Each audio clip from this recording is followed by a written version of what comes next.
right, nice job. Good set. Let's do some social kick. All right, everyone. Thank you for joining us here on the Social Kick podcast. I am John Mullen, the host of the Social Kick, and I'm here with some of my good friends, Mr. Luke Pennington, Mr. Brian Lundquist, and Mr. Justin Wynn. How you guys doing, and what are you drinking here? It's going good, man. What's going on, John? Good to see you again. Yeah, I'm hanging in there, just sheltering in place, that's for sure. I'm actually going to crack it and pour it right now. So I'm drinking a new one that I haven't tried yet. It's a Pacific IPA from Santa Cruz Brewing. It's an organic IPA. 7%, I think. I don't know. I never had it before, but I'll give it a shot. Sounds fancy. Nice, man. It's not bad. It's also in a Abita glass, too, by the way. Oh, wow. What kind of glass?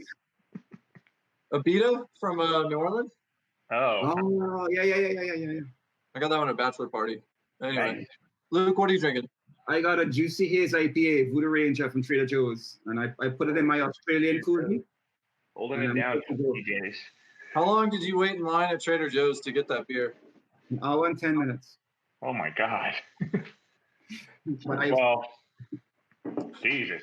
Well, I didn't have to wait in line. I just went right to my fridge.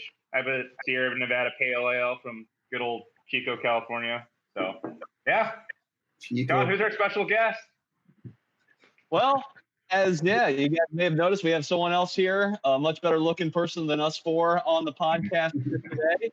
So I'm very excited to announce that we have Mr. Cavic here with us today. You guys definitely know him from him being a former world record holder, him having one of the most memorable Olympic races of all time, him versus Mr. Michael Phelps. And now he is in the world of coaching, still involved with the sport of swimming, which many elite swimmers are not involved, which is something we might get into a little bit later. But nonetheless, I want to welcome you and ask you, what are you drinking here tonight? I'm having some Serbian brandy, and I see you guys all have these special holders. I'm drinking from a Christmas cup. It's a holiday cup, so I'm having my drink, and just kind of doing what you guys are doing. what's the name of Do as you do. So I always keep whiskey in the desk drawer at work, which my office is closed right now, but that's always the go-to. You pull it out with some rando cup, and it just seems like a nice close to the work day. Depends what you're into, but if you're into sales, that it's necessary sometimes. What I was just talking about the other day is that all these old 1950s films or maybe current TV shows that show an environment from the 50s and 60s, they have these people that have a whiskey in a decanter. They take the whiskey out of the primary bottle and pour it into another glass bottle that's made out of crystal, and they have a drink at 11 a.m. John, what are you doing with your whiskey? I could not function that way. I don't know. During my times in sales, there were many nights where I fell asleep in the fetal position from what a tough day I've had. So, sales in some line of work, it's not for everybody. You learn a lot, but again, depending on what you're into, you see a lot of that in a lot of companies. Yeah, true. Yeah. Big time. Brian, you got something else? Well, no, I'm good. Get us started.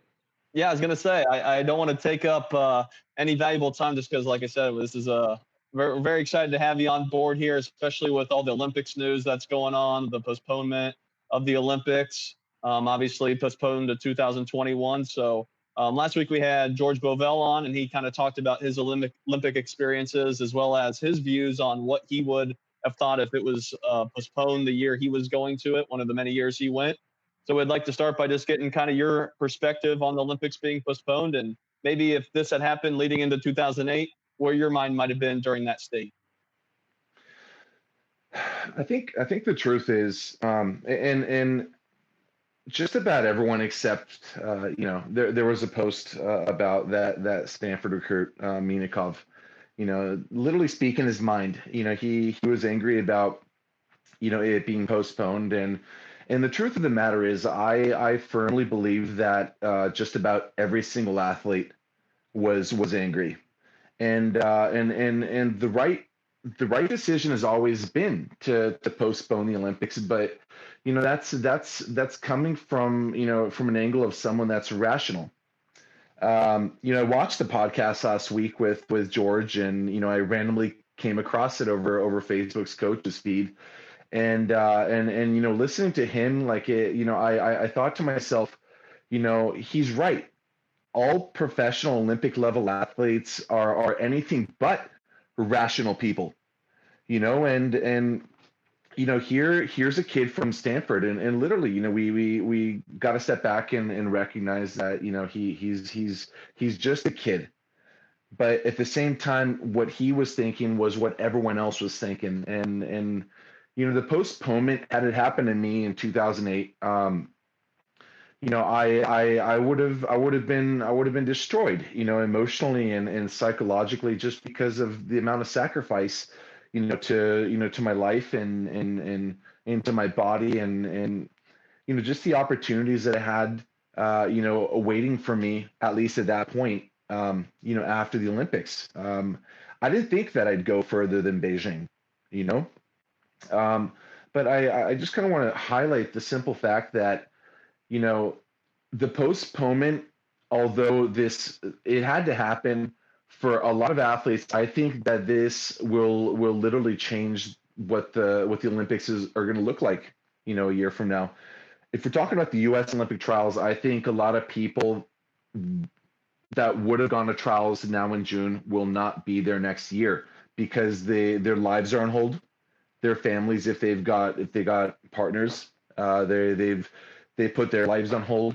I can't help think, but a lot of athletes just like Giles Smith, he told me, he's like, man, I had to find ways financially just to get this whole year of training, just to to train for this moment. And he's like, I don't know what I'm going to do. And this isn't just Giles, it's a whole lot of people that just don't have the financial backing to make it another year. So for them, this is a different element. But if you're asking me how I would have dealt with it, it would have been really, really hard, because again, what you're asking is of somebody who is irrational to wait another year. I had back surgery, and against the advice of just about every single doctor except for one, all of them told me that I would never race again, and that I should step away from the sport for what's ahead. I had two bulging discs in my back, and my leg was going numb, and I was living in constant pain. So despite going against all these doctors' orders, I pressed on. My heart said go, but my body was saying no. And despite the advice, professional medical advice, and the advice of family and friends, I could not let it go. So if you could only imagine, this was I had made a decision for myself that would have negatively impacted the rest of my life had things gone worse. A lot of athletes out there have sacrificed the same, and just to ask them to go another year, for people that have trained at that level, that have made their lives exclusively about the pursuit of becoming a champion, there's little doubt in my mind that at least 85% of the athletes, would have gone to the Olympics, regardless of the fear and of everything that's going on. It's irrational. It is. And, I was talking with another former guest, Brandon Fisher, who's on the U.S. national team, and I don't think he'd be shy to share. He was frustrated because he's an older swimmer who, like he said, has been kind of putting his life on hold. And like you said, he's irrational about his goals and his dreams, which you have to be at this level. And Yes. it's frustrated for all the time and energy that, he's put in, that, like you said, Giles Smith has put in, all these swimmers in this situation. So, as a coach now, what advice would you have for these swimmers, maybe to try to keep their mind in the right state as they might be going through another year of, hard, tough, time committing, and arduous training? you know, retrospect is 2020, and and when you look at this, when I look back at my career, um, I'm not particularly happy or proud of a lot of the decisions that I made along the way. And now that I'm older, I see things a little better than athletes would when they're in. Watching George Bovel's podcast last week, and him describing the level of insanity. What a psychopath you got to be to train at this level. I mean, I was literally feeding myself with anything that I was reading in the news. I mean, if I heard one of my competitors went to their grandma's house for a weekend, like, I would have been like, yes, because I know he probably stuffed himself silly, and he's probably going to come back a little heavier on Monday. Like, it's these tiny things that that we focus on, and that we feed ourselves on, and if one of my athletes was in position to make an Olympic team, um, I there's literally nothing that I could tell him to make him feel a little better, but offer him, some perspective. And I truly do believe that this is all a test of character. That whatever that they're going through right now, the extra time is going to afford them the ability to look at all the things that went wrong this year, and let's make it better in getting ready for this next year, just to ensure that we're that much better. I do believe that, that everything, I even told it to my team, for every single little thing that happens, there is some good that will come of it. I know that's not going to make you happy today, but whatever doesn't break you will make you stronger. And, I just think, what a blessing it was for me not to have gone home with the gold in Beijing. The simple fact that I didn't go home with it, it opened up so many more doors to me, and perspective, and just a lot of pro swimmers are philosophers, whether they want to admit it or not. And I keep saying that, Oscar Wilde was, he's one of my favorite poets and philosophers, and he always said that in life there are two tragedies. One tragedy is you get what you want, and the other tragedy is to not get what you want.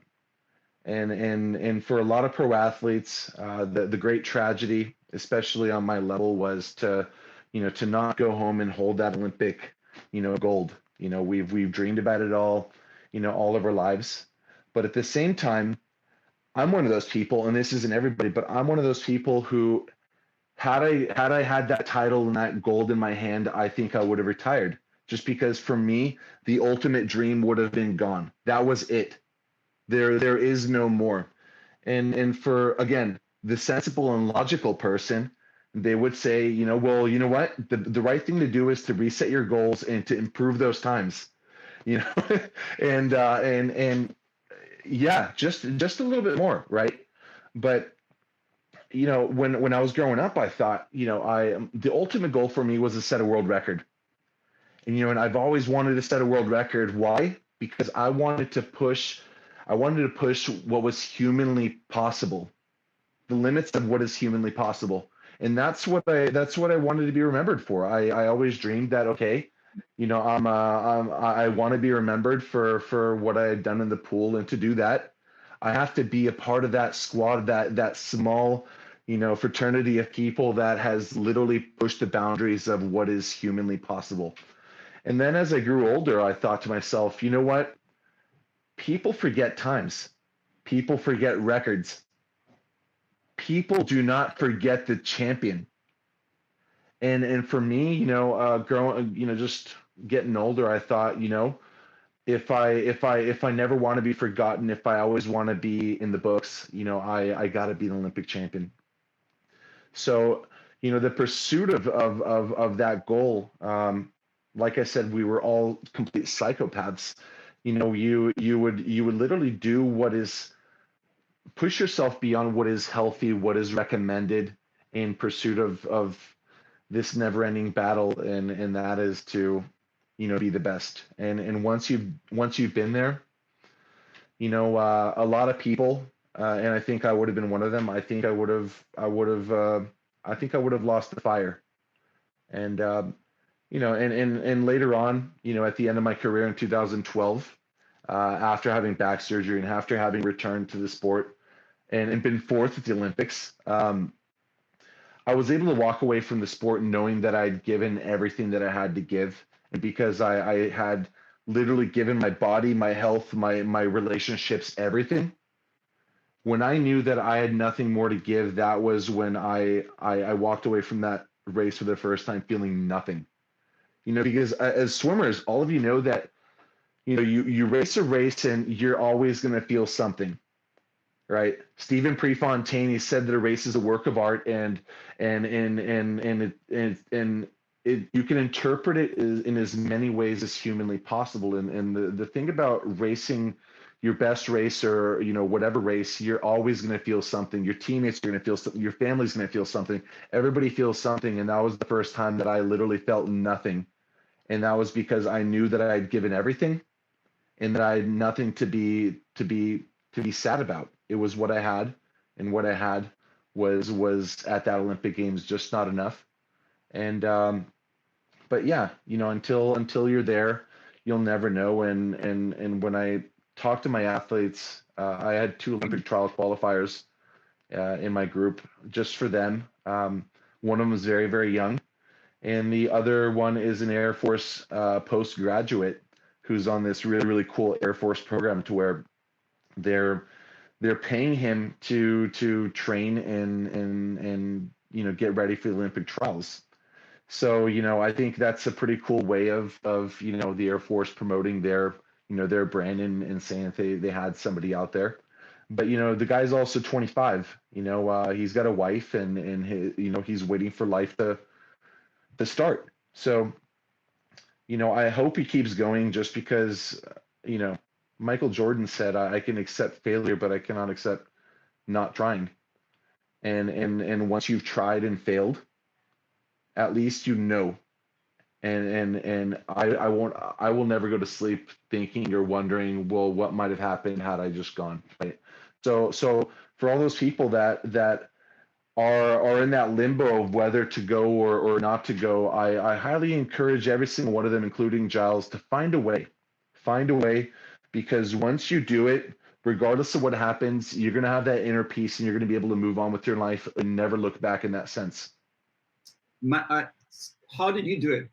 How did you told me a couple of days ago, look, you got to be pragmatic about this and positive. And when you're pragmatic with somebody about it, when you tell them it's real, it can come off really disheartening and really down. And you went through a few cycles of that in your career. You just said it.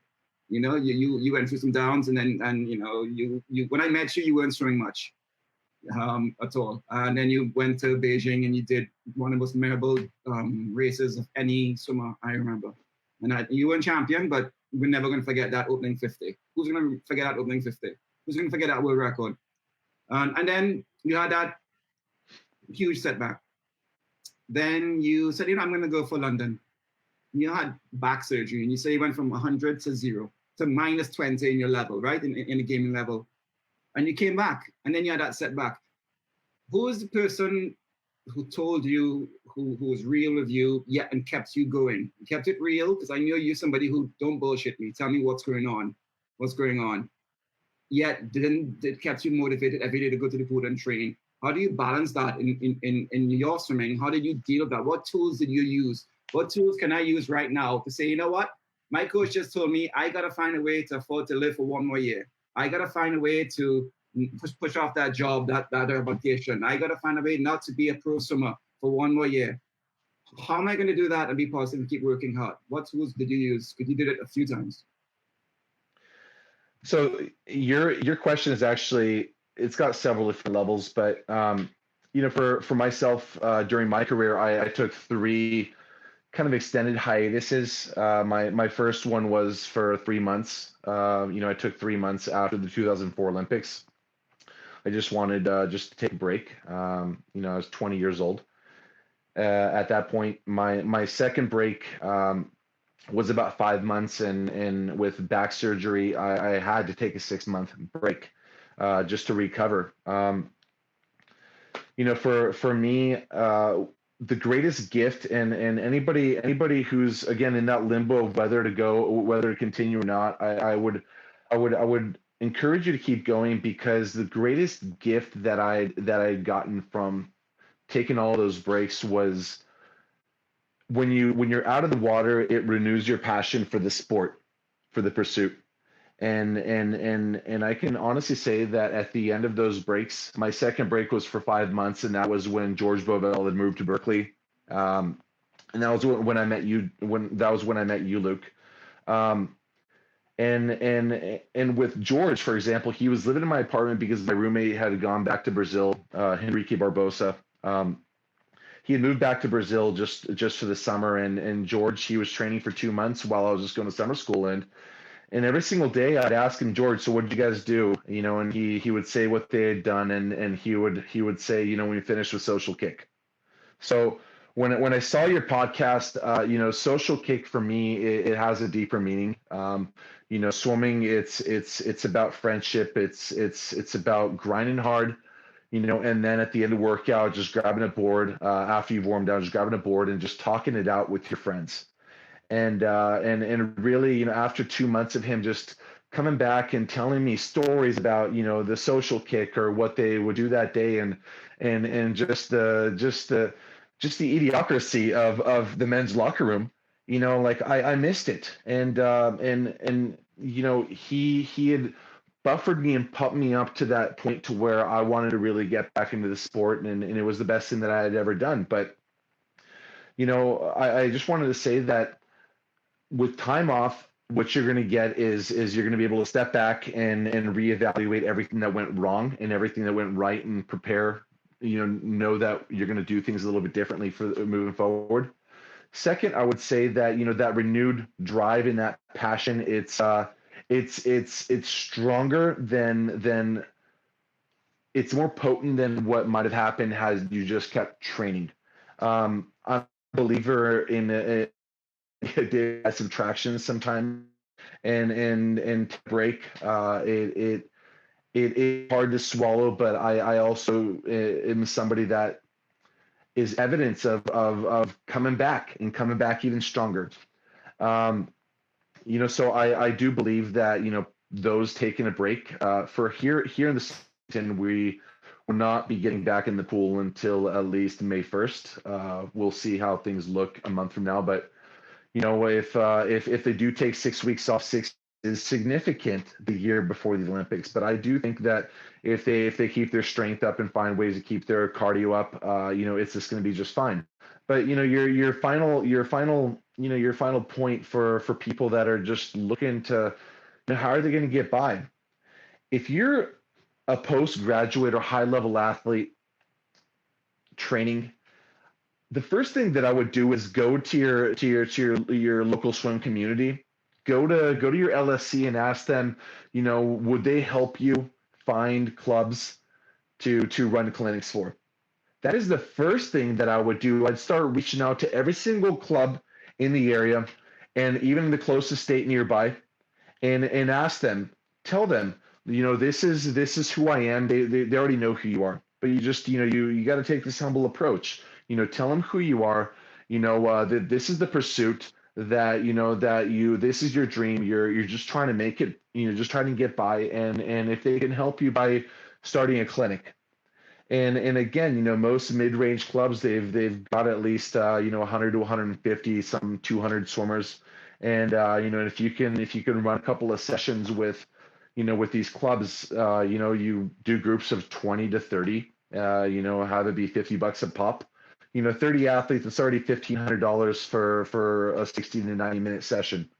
Well, you know what? You could do this for a number of different levels in that team. And I'm telling you, if you do this smart enough, and you're hustling every single weekend, if you go and work somewhere for 5 hours, you can easily go home with $4,500 just like that per weekend of work. Do you remember the one that you and I did? I'm sorry, Brent. Do you remember you and I did one, Milo? And that's when I realized you can be a great coach. So that was awesome. Go on, Brian. Thank you. Yeah, well, I think that's one of the things that we've started to see more with the longevity of athletes in sport today, because there's different ways to monetize it than, say 10, 12 years ago, right? So, but even in those days, it was those that were creative that could start to take their careers on a longer path. And I think, because I was just going back and reminiscing, even last week, talking with George about watching the '84 games and Rowdy going, his in sort of the end of his career and really stretched it out to go to '84, and he's like 25 years old, and now we're seeing guys who are 35 winning. And so, but the whole, that's not all done the same way. It's not just all through sponsorship of a single company, which I think is sort of a fallacy that, hey, I'm going to go to college and I'm going to get a scholarship. Well, not everybody, especially not in men's swimming. And then, hey, I'm going to, get a sponsorship from a suit company. Well, maybe, but all those contracts are really heavily incentive based, right? So like there's a huge aspect of you own your destiny. And to do so, you kind of, there's a popular radio show host in the US who says something. I like the way he says it. He says, I know how to go out and kill it and drag it home. And it's like, yeah, if you know, yeah, for those vegans in the world, sorry, but there's there's definitely an aspect of owning that. And I think that professionalism, that in some ways that is what professionalism too is. And I see that with some athletes today at an earlier age. It seems for Michael Andrew, for example, is such a an interesting example of somebody who seems wise beyond his years. Caleb, for sure. And I mean, and there's a number of examples. Is there anybody today who who stands out from your standpoint? And what do you any ideas on how the world's changed and what people can do to monetize and keep their careers going? The thing about what I know, at least for athletes, at that level, a lot of them are too proud to ask for help. Is somebody, when I was younger, I didn't like to ask for help, and and as far as getting by, I've got no worries for anybody that wants to do it. Look, I went from making X amount as an athlete to coaching. I'm living paycheck to paycheck, and before this, I was in a different business. I assure you that I'm not doing this for the money, but because I love this game so much, and because I'm so passionate about this, I'm a swim nerd. Every single swimming coach out there, they're all nerds, and we want to help. So whenever somebody needs help, all they need to do is ask. And like I said, in the past, I was doing clinics, and I would go to one team, and they'd have, they have 100 swimmers, and I'd say, well, let's break that up into 3 different groups of 30, and most clubs will help you, because if it's $50 a pop, it's nothing. Most people will give $50 for an opportunity to work with someone at that level. Again, this may be unrealistic, but if you just kind of take those numbers, it's $4,500 a weekend. That's $18,000 a month if you want to hustle, right? And if you don't want to hustle and you just want to do it once per month, all you got to do is just find one club that's going to bring you on board, and I promise you, you're going to find a club. Come to the Pacific Northwest, right? Go to any LSC. It's realistic, and I think for you and all these athletes, just to reach out to local businesses, they can find a way to write it off. Different organizations will find ways to write it off, and they want to help. They want to be attached to somebody who's going for that American dream or that dream. People they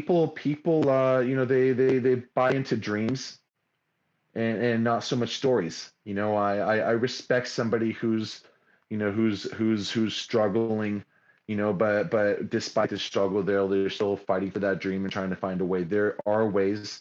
If you're one of those athletes that just doesn't know, contact me on social media. I'm going to throw a couple of ideas at you. you know. It's I'm not saying you're going to get rich, but I promise you you're going to get by. I want to ask you some questions about on the nerdy subject.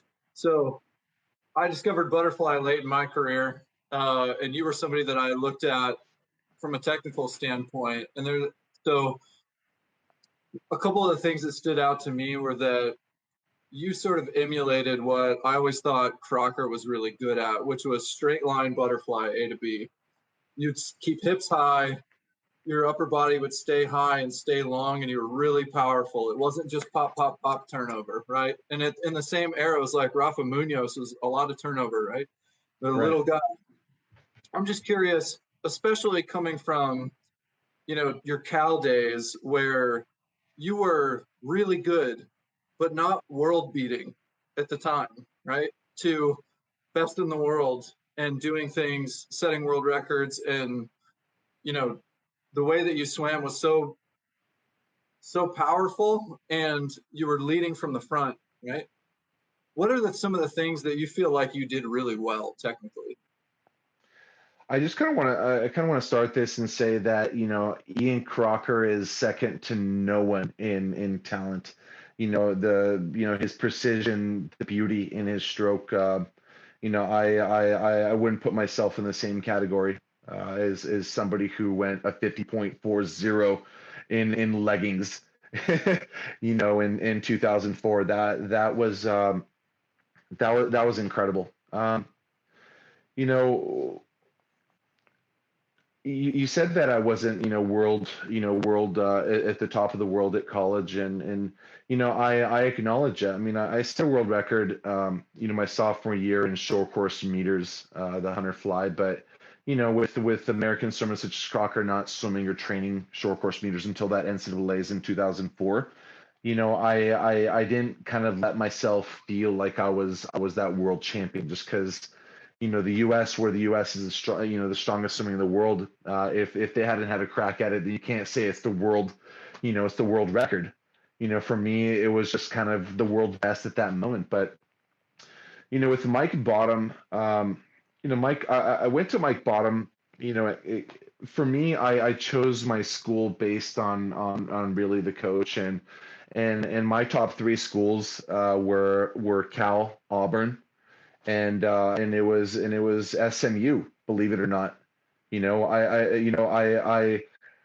knew that Lars Frolander, became, he was training at SMU. He went to SMU, and I fell in love with the city of Dallas, and but for me, it was just like, okay, well, I want to be in position to be the world champion someday, and then there was Auburn, and just looking at what Dave Marsh had done with a school that literally nobody wanted to go to, and this isn't throwing shade at at Auburn, like it has got nothing to do with that. For me, it was just like, okay, like if I go to Auburn, I could be swimming with all these great athletes, but at that time I specifically remembered that their people were talking about whether their education and their diploma was worth what what a college degree was. And this is the true story back then. It wasn't for all the majors, but for some, that was the case. But with Cal, I had the opportunity to go to a coach that truly believed and was marketed as a swim guru. Here was a guy that was thinking outside of the box, and for me to work with someone like that and who was so technical, it was a gift just because we were able to develop something that other people weren't doing. You guys heard about the 3 styles of freestyle. Well, you know what? And with Mike Bottom, he was one of the first people that started entering at the top of the stroke with flat hands or their pinkies first, right?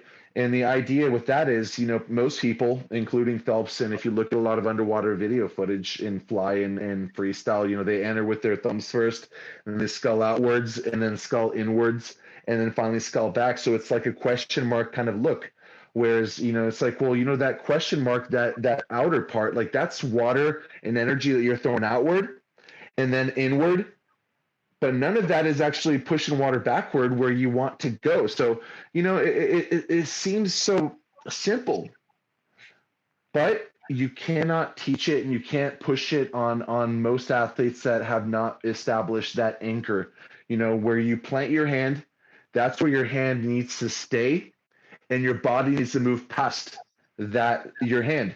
It's not your hand moving past your body. It's your body moving past your hand. So if you watch top level athletes in the freestyle events, for example, you see the lane lines being blue, white, blue, white, blue, white. Watch their hand in that spot where they place it. If they place it in the white buoy area, you're going to see their hand literally stay there and their body moves past it.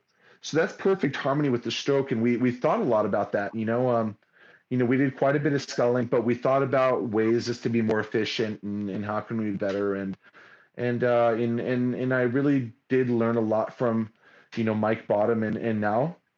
Today, you see a lot of sprint flyers literally emulating and using that technique, where that wasn't the case back then. No, I think this is all. Sorry, I'm going to take it over here, but yeah, I think that's huge information, especially, I wrote an article about that with Phelps, just the huge undulation versus, like you said, just getting those fingertips in, getting that catch. It's crucial. And we'll let Brian maybe ask another technical question, but I know Justin's going to sign off here to go run a fitness class. So Justin, it's been a pleasure. We're going to let thank you guys. now. Thank you, Milo. See you, I Justin. just want to say thank you. Go King. Love what you're doing over there. And shout out to the King Aquatic family over there. I swam over there, so I do appreciate you coming on and Hey, gentlemen, do you hear me? Yep. Yeah, we got you. Hey, somebody called me. Just one moment. Let me fix whatever. No worries. No, you're good. Justin, why don't you go ahead and hop on off? Have a good night, young man. Brian, do you have another technical question that you want to talk about with Do you guys hear me? maybe the catch or what? Yeah, Milo, can you hear us? Oh, went dark. Well, we'll wait for him to get back on. Like I was alluding to, I wrote an article about just some different Hey catches guys, here. I lost you. I'm not sure All good. how to get you guys back. We can see hear you. you. Can you see us? Hey, do you hear me? Yep, Yeah, yep. we got you now. I don't. I'm not able to hear you guys for whatever reason. I'm not sure if we're able to restart. Why don't you Oh, log in, Milo?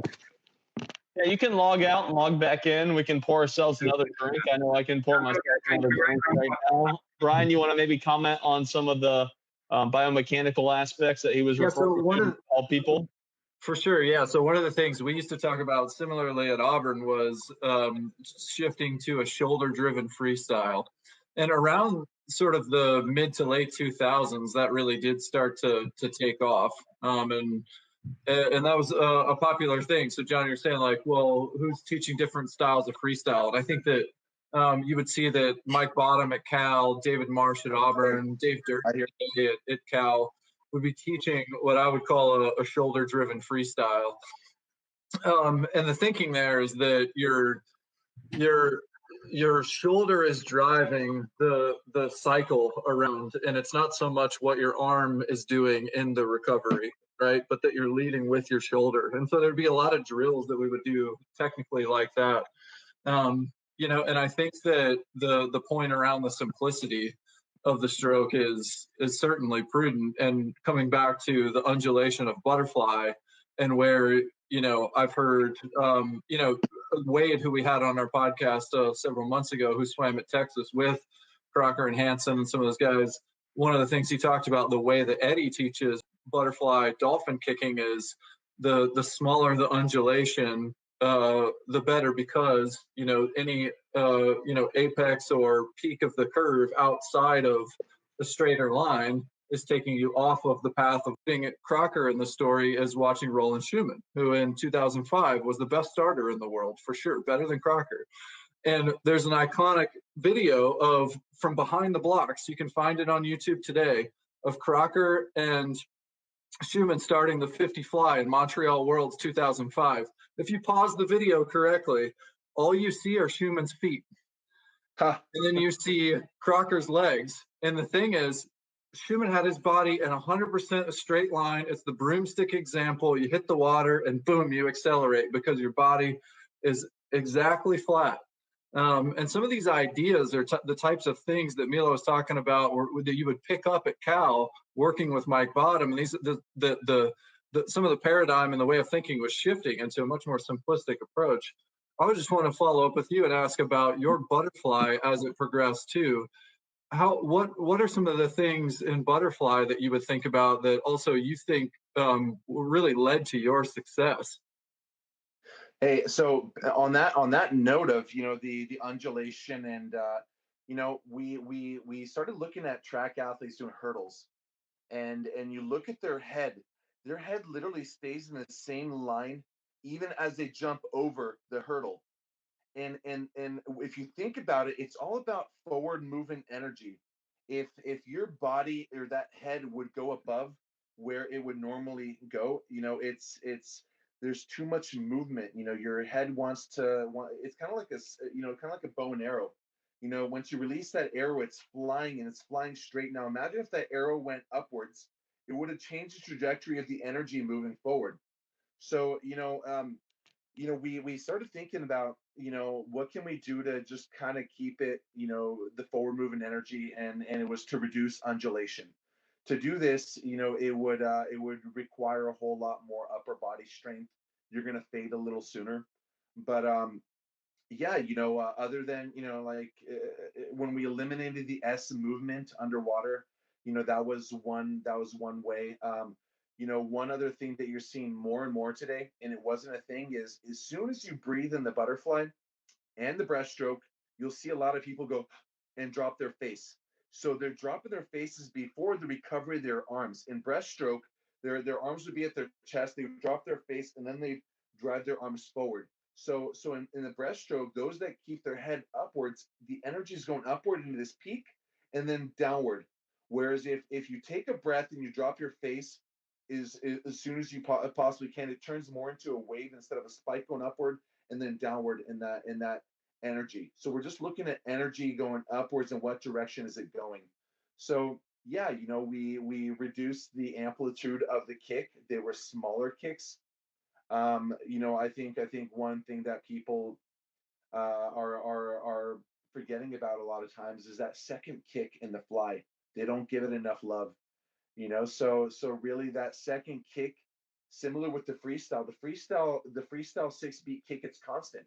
Well, in the butterfly, it's got to be a constant move. It's got to keep going. You cannot be kick, big kick, small kick, big kick, small kick. No, it's got to be, it's got to keep going. And with that movement, it gives you continuity and energy going forward without stopping. No, I think that's really important. And I think as we're talking about kind of energy distribution and moving on a forward line, there's a lot of debate on underwater dolphin kick. And obviously, in butterfly and almost every stroke now, underwater dolphin kick is huge. And we have Caleb Dressel still doing relatively big undulations, where some of the other elite sprinters are doing more shorter amplitude, shorter undulations. What are your current views on underwater dolphin kick and undulation and energy distribution? Um, you know, one thing that you have to recognize, and everyone's got to recognize, is there is no one right way to do it. There are just wrong ways to kind of stay away from. I think, depending on the proportion of whether your torso's long and your legs are short, or you've got really long legs and a shorter torso, that it depends on who we're kind of talking about. Um, we've always kind of said, that the winner is doing it the right way because they're the champions. Well, that's not necessarily right. A lot of videos have been made on Phelps's butterfly, and again, if you look at it from a physical and a physics point of view, maybe it's not the most efficient. And that's not me saying, hey, like, a lot of people would say, he's jealous, or the winner is the winner. That is the right way. But again, if you kind of take a step back and kind of analyze it, it's like, well, what do we need to do to help us go forward? With Dressel having that big amplitude, I mean, the guy is just so dominant underwater. Can you really say that he's wrong. You can't, but I'm a firm believer of doing whatever you got to do. And maybe I just believe that Dressel is so incredibly powerful with that up kick, just as powerfully as with that down kick, that he really utilizes that feel for the water, and that's why he wants to keep it really, really big. Whereas most people, they've got a great down kick, but not as much or is not as strong of an up kick. So it's kind of hard to determine, but I think depending on the proportions of your body, you got to play with the tools, whatever you got. Definitely. And, speaking of tools, obviously you were, very dominant and obviously had a lot of success as the super suits started to rise up.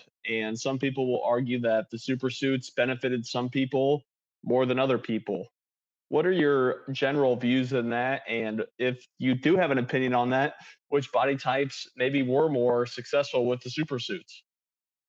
I think and again, anybody that's, everyone that wasn't around or racing in that era, they've got nothing to compare it to. But if you if you have a bigger frame, or if you've got more muscle on you, or if you're just kind of a chubbier kind of swimmer, let's just call it what it is. If you're one of those people that just was a little bigger, those swimmers had the most to gain, just because it compressed their bodies more. I think with the introduction of Speedo's suit in 2008, or it was it 2007, it was for the first time a technology of compression, and that was a really, really big deal. The next generation of that was the introduction of neoprene in suits, and and then at that time my sponsor was Arena. They were one of the last people to kind of enter that neoprene game, and literally they had just produced a suit, almost the eve of the World Championships in 2009. But there was J-Kid, and from what I heard, Brian, you kind of introduced J-Kid to Auburn, and man, it was just a hard time, because at that time, for all those people that were following swimming back then, the first question was who won, and then they would drop a name, and then the second question was not what time they went, but what suit did they wear, right? And I mean, it was such a wild time that those people that were locked into certain companies, that were locked into, because of their sponsorship agreements, they were helpless and feeling like, well, everybody's talking about J-Kid, what would happen if I were to use that suit instead of my tier suit, or my arena suit, or my speedo suit? Nobody knew, but there was a lot of athletes that were willing to break contract and pay a fine to wear the suit that everyone else was talking about, and that was kind of sad. I look at today, and nowadays with boys, we're only allowed to wear jammers, and if you ask me, it doesn't matter what suit you wear today. For girls, since a larger part of their body is covered, it's still a little valid. But when I think about things back then, it was important. You could, with the J-Kid, they were saying that you could literally easily take 0.5 off of every 50, right? So imagine that, like across 100 meters, if you want to say that you were a whole second faster because you wore a suit, that was just the reality we were living in. I mean, I remember Leveau from France. He had a tier agreement, and he wore two, and I even heard one time three body suits at the same time when he broke that world record in the 100 short course meter freestyle. I think it was like I think it was a 44.95 or something like that. Yeah, 44. I think it was 44.91. Sad that I might know that. Swim nerds. But yeah, I didn't know that he was wearing two suits in that era. But yeah, that was crazy. You mentioned half a second per 50, and you think about Biederman's world record at 142 flat. Nobody's going sub 144 today. And guys, for those of you that want to even go back even like 7 years earlier, with Thorpe and that Adidas suit. If you ever had that Adidas suit, the one with It was Yeah. terrible. It was terrible. You know, you wreck like these suits and this material that was created to cut, you know, to slip through water. And imagine grabbing the water and your forearms just slipping, right? So what I heard, and again, this isn't what happened, but you know, I was what I heard, and I'm gonna say it. People that were using those Adidas suits, they were spraying on Teflon, right? And for that reason, a lot of these athletes, they didn't take their suits off after the race. They had to cut them off with scissors. No way. Yeah. Yeah. I mean, Story. well, Brett Hawk coached me at Auburn for a while, and he used to tell me that they used to cut that suit off, but the suit would float on its own, the Thorpe's Adidas suit. So, you know, I don't know if I never saw it myself, but that was crazy. Yeah, you think about the athletes today and who would benefit the most from suits. That's an interesting thought. I mean, I think of a guy like Dennis Rapsis, who's kicking it in the 200 free, but he's kind of a bigger guy. I could see him really tearing it up with a super suit. We would have a 139 200 freestyle if that guy were to put one of those Jake Wow. on today. Wow. So you think? And what about this? Can you imagine going 49 mid in a jammer? I'm glad I'm not swimming anymore. That's all right. The No, concept but of 17. In track and field, it was impossible to run 10 seconds until the first guy did it. That's right. When the first guy did it, then there were a couple of more. And again, there are some barriers that are just not possible. And with Caleb Dressel, you know, there's always going to be one guy that's that generational or once in every 5 generations swimmers, just like Phelps was. You know, I don't think Dressel's able to produce as many Olympic medals as Phelps, but you know, that guy is special. That guy is special. I mean, I spoke to Greg Troy at the Des Moines Pro Series meet right before they shut everything down, and I said, you know, what are you doing with this guy? He's like, well, you know, last week we did 24 50s all out on 2 minutes. I was like, oh, that guy. You know, and it doesn't sound that bad. It's on 2 minutes until you. It's horrible. Horrible. That sounds brutal. And he's good at the skins in ISL. That's why he wins the skins, no problem. He does 3 on 3 minutes. He's fine.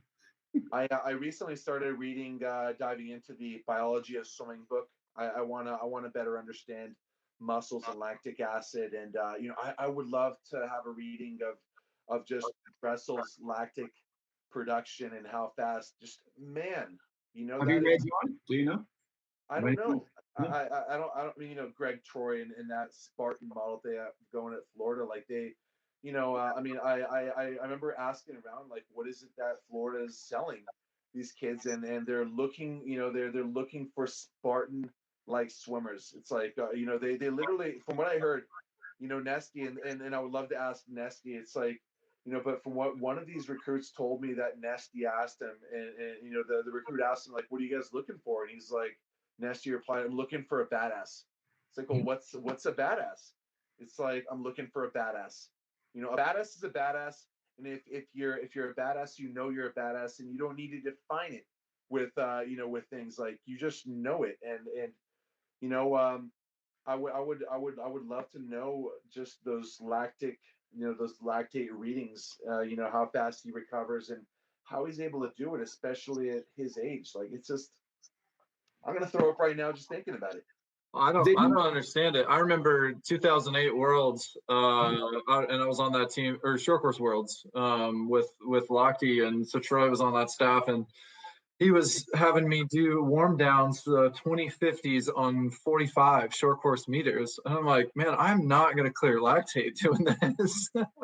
and I certainly didn't, but it also gave me a perspective on what that's like. But with Caleb, it seems like an anomaly, right? And so to swim in that program, and to be doing those types of things, I'm on the same board. I'd love to know the lactate readings, because it makes me think that he's that fast and able to clear really quickly too, and maybe not even peak and produce like an elite sprinter would typically produce. Like Nathan's the other end of the spectrum, right? He's producing a lot. Guys, and you should know, I mean, anybody listening, like, Caleb Dressel, people of that caliber, all out is all out. They don't go like 93% on no, they go for it because there is a mission, there is a goal, and the goal needs to be met. Like, it's, I just think about a cat or a tiger. They have to. Every single attack has to be perfect. You go for the jugular. If you grab the leg or you grab any part of the body, that meal may run away. Everything has to be precise, and every single set, every single thing you do has to have its why. So whatever Greg Troy is selling, like, I want to hear him. I wish to hear him coach and just to see that energy. I mean, there are some coaches that could sell a set like that, but I do know that people at that caliber and that level, they don't save up. They go for it. And if 9 he was throwing up and he said, "Greg, I can't do it," Greg would believe him. And that's how hardcore it is at that level. You don't take shortcuts, you do it. Well, all I know is I've talked to the Florida strength coaches and all that about Caleb, and they're like, yeah, he out jumps, outlifts our track athletes, and no one does that on the swimming side. Like, no swimmers are even close about that. So that, when he told me that, I was like, wow, that's an interesting perspective about how he is physiologically, because I think you guys can relate to that physiologically. How you go in after the weight session for the swim team, and there's the track team or the basketball team, and it's like, all right, you guys, yeah, go get your barbells and you can go do that. But being able to outperform them in the weight room is a whole nother perspective. I just think he didn't meet PK at Auburn. I don't know if that guy's still there. Oh, PK. I heard that guy was a psychopath in the right way. So my freshman year, we did this. In those days, Auburn was doing something called circuit. It was just a big team building exercise, but we're outside of the probably realm of influence of the NCAA. We had workouts that would go for 5 hours on a Saturday, and but the end of the dryland season in the fall would be this day called Big Dog Day, and it was just our way of calling and PK's way of calling the day that he was going to give everybody hell. And especially early in your career, you feared that. And the upperclassmen actually perpetuated the fear, which I don't know if that was a good thing or bad. But PK released a list of the stations that we were going to do in this weight circuit and dryland circuit in advance of the workout. And so we were freaking out on Friday because there were a series of exercises on there that we had never seen before. And part of the deal, it was military style. You needed to know exactly where you were going to be and be there on command, or else everybody was going to get punished. It was kind of that. On 15 off? Usually 45 to a minute on, 15 off. And so we would do closed windows, blacked out windows, so the air is heavy, it's hot. Oh yeah. And I mean, honestly, is there anything worse than working out in a gym that doesn't smell like sweat? Like, it makes you want to work out hard if you're in a dingy gym. But we had a common station throughout the season that was towel hang. So you throw a small like hand towel size over the pull-up bar, and you hold your chin above the bar. But later in the workout, that's kind of tough to do for 45 seconds to a minute if you're 3 hours in. But at the end of the season, we did one. He had one on the list called noose hang. And so what we understood that to be was that there was going to be a noose that you would put your neck through on towel hang, and then you had to hold the towel with your chin above the bar. And the penalty, though, was if you lost your chin above the bar, that your neck would be in a noose. And I remember calling my mom, freaking out. I can't believe this is actually going to happen. And for those that don't know, this was banned. Like, you can't do this anymore. Borderline child abuse for those that, But you know what? I think that was, you talk about like Florida wanting badasses, and to be honest, they're the dominant, preeminent program in the SEC today. And that's what Auburn was in those days. And I think that sort of mentality that you would take into college swimming was that you want to be, galvanized so much that you don't fear anything, and I think that that's a powerful thing to be able to do, whether that's Dressel doing 2450s on 2 minutes and not fearing number 18 because he was throwing up, on number 17, right? And I think that there's a lot of value in that as an athlete, is to be able to go, you know what, I'm going to be okay. And after this workout, I'm still going to be living and breathing, and I'm going to have a meal waiting for me. But you know what? Like this effort isn't going to kill me, so I'm going to give it everything that I got. I regret not being a part of that. I do recognize just the mental process and how much tougher everybody was just getting out of it. Having coached at LSU, I know how warm it gets down there in the South. I just wondered what time of the year did you guys do that? Because that would be pretty miserable if it was in the hot time. It wasn't in the hot time. It was in the fall. It was always fall. And it was thankfully, not having to do high volume swimming in the fall like a lot of programs are doing, but we were just doing it in a different way. Hey, I wanted to ask you about rivalries. So you were part of one of maybe the preeminent rivalry. And I would venture to say that from an individual race standpoint, you swam in the most iconic Olympic race of all time. Part of the magic of that was the rivalry that existed between you and Michael. What do you think? First of all, I mean, one of the things that's so compelling about that is that rivalries don't really exist in swimming all that much. And, we've got a few here today, but are there any that stand out today? And do you think that that's really good for the sport?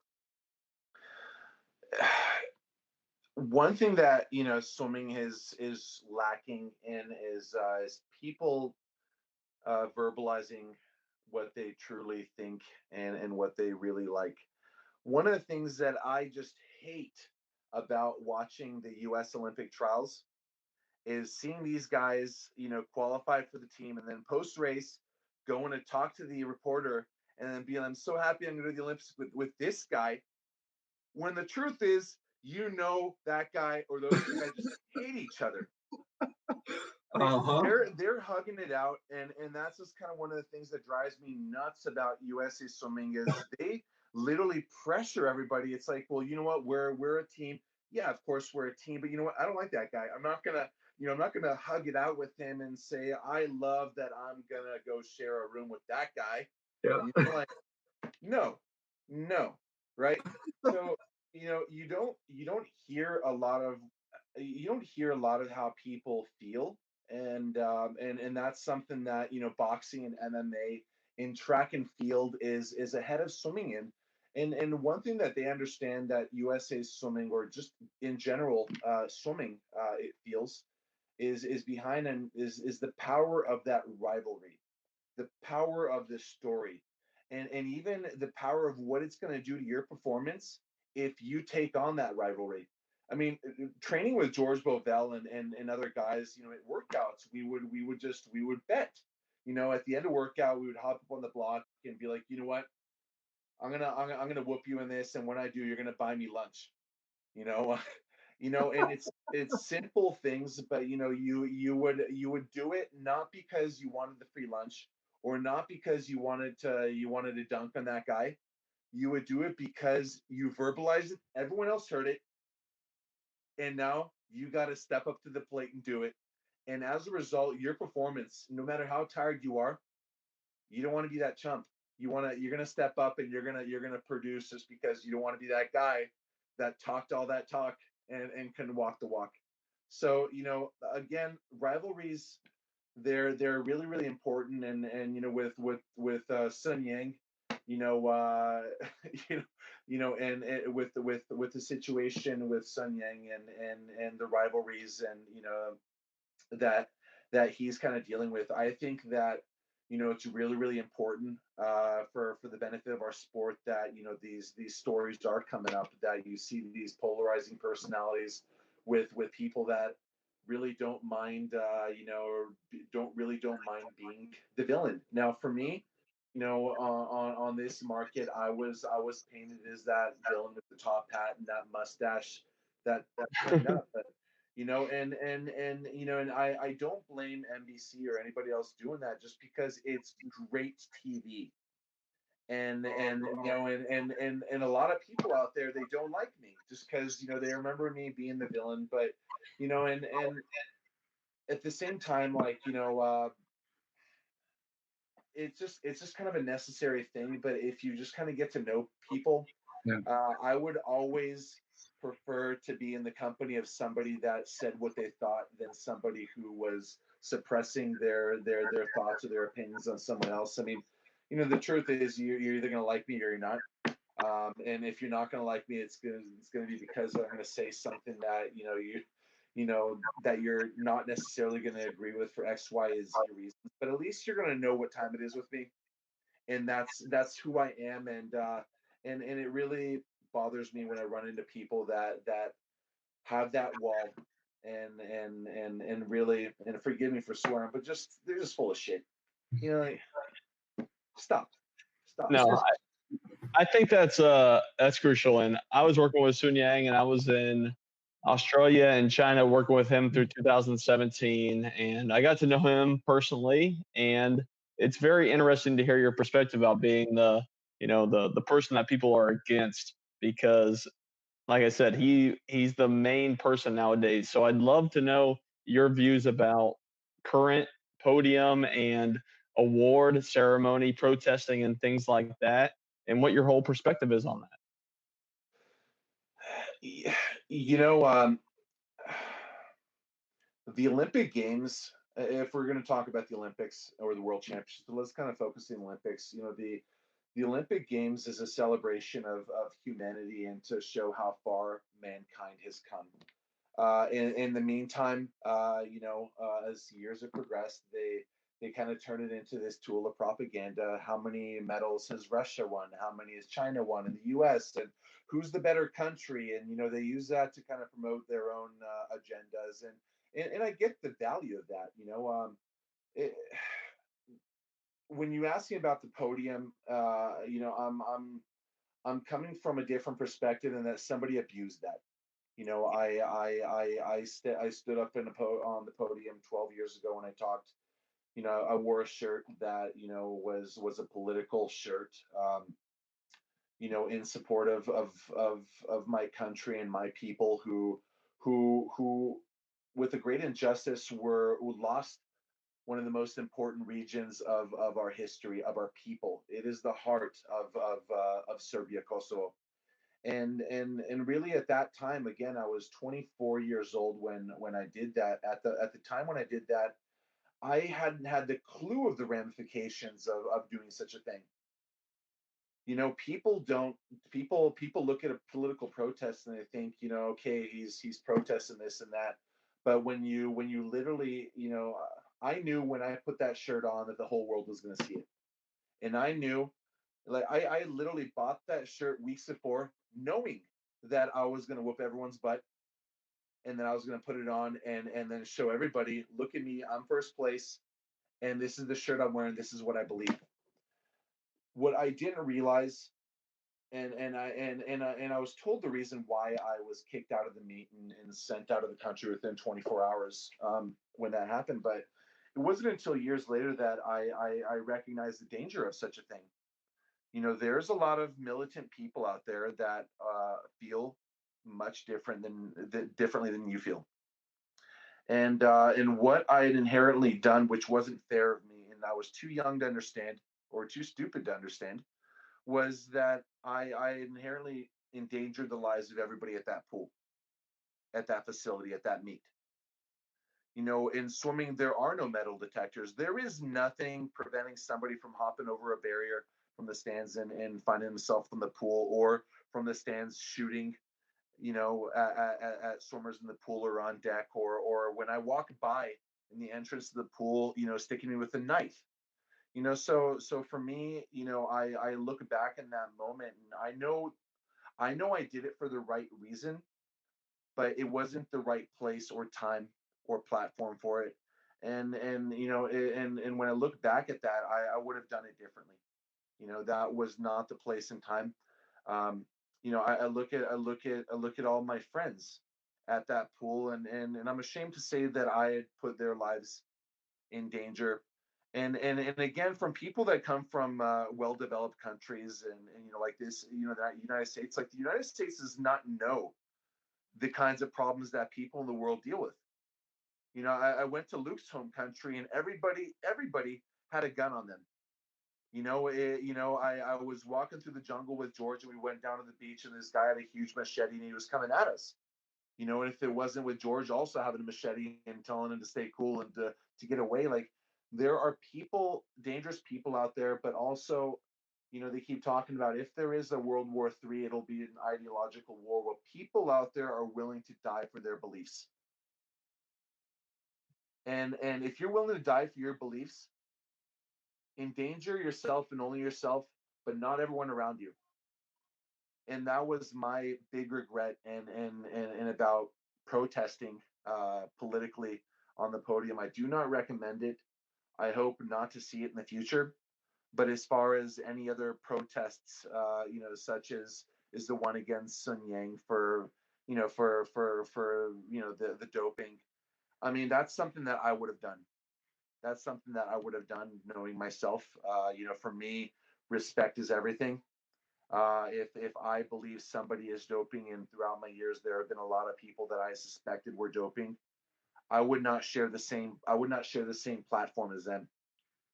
I'd beat them, and I'd do whatever I can to not give them the respect of standing and receiving a medal amongst myself and among my peers. I've got a much more draconian approach to doping, and I do in some ways support that kind of protest, but all other political protests, please stay away from that. Yeah, I think that's a really interesting perspective, just because, like we said, there's so many different elements involved in this whole thing. So I think we'll get into some of the Facebook questions right now. And Daniel Yang says, "I'll buy you a suit." So funny. I actually grew up with Daniel. He's probably listening right now. He was my best friend for a very, very, very long time. I'm happy to say that I actually still talk to him every now and then. It's kind of cool that he's online. That's what I said to Mark about Phelps in 2009. They were talking about suits and the strength of which suits. I said, he was sponsored at that time. Arena, and I'll say, hey, well, if we can all agree to wear briefs, let's wear briefs in this final. But we knew that just wasn't going to happen. So if you want an arena suit, or you want whatever suit, like, I'll buy it for you. You know what? All these sponsors are just going to give it to you. Don't worry about it. If you say you want it, it's yours. So I don't know. That was just one of those moments where it's like, I don't want this to be, I don't want this to be an issue. Like, let's just kind of go in there and just race, and but at the time, people were just afraid. People were just afraid as to what others were wearing. They were insecure, and I just really wish that wasn't a topic of discussion back at that point. I'm happy that we are where we are as a sport, and that we're wearing just jammers. Let's just keep it about swimming and not about suits and technology. Yeah, I think you're right on that. I think it's interesting. I always thought it was funny that that Michael held up his suit after that race, like the laser was nothing. Where the year prior it was the suit that everybody had to have. Sorry. But the year prior, it was the suit that everybody had to have, and now the next year, it's like it's inferior, like it's not fast. I mean, it was still a really fast suit, but I agree, it's better to just have that discussion completely out of the sport at this point. But the thing that's kind of tough is that you've got track's kind of going through it right now, and so we've talked about the Nike technology and the carbon plates, and now it's kind of in every company is doing a copycat of the carbon plates and track shoes. And then we go back to swimming and look at some of the innovations that have been made, the wedge on the block, and now we've got the backstroke wedge, which, I mean, last summer or 2 summers ago, I guess, was like a bit of a let's pour one out for the wedge, because the wedge didn't have a great first meet last summer. But it's a fine line between where is innovation good for the sport and when is it bad. I personally haven't really been a fan of the wedges because I felt like it leveled the playing field and it took away some of the technical aspect of being good at starting. So is there anything that you look at swimming and go, we should change this, like dolphin kicking and breaststroke pullouts, etc.? Where is there good innovation and where should we draw the line? Well, I just want to say that I got like 2% left on my device, so we're gonna have to. Okay.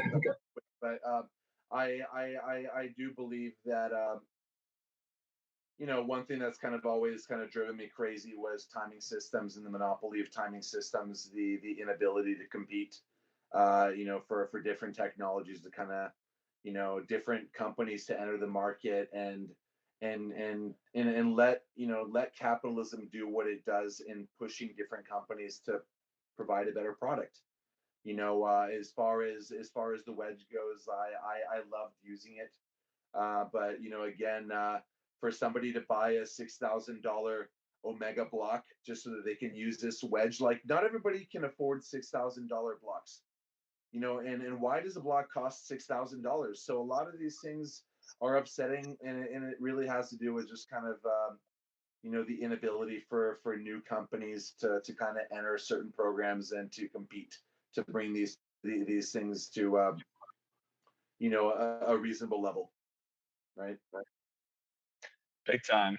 And I think, like you said, you're running out of energy there. You're running out of battery life. So I want to make sure that we have a close off here, just because I think this was valuable information for everyone all listening. So just kind of finishing up here, do you have any last words to share to coaches, swimmers, or Olympic trial qualifists that are in this limbo right now?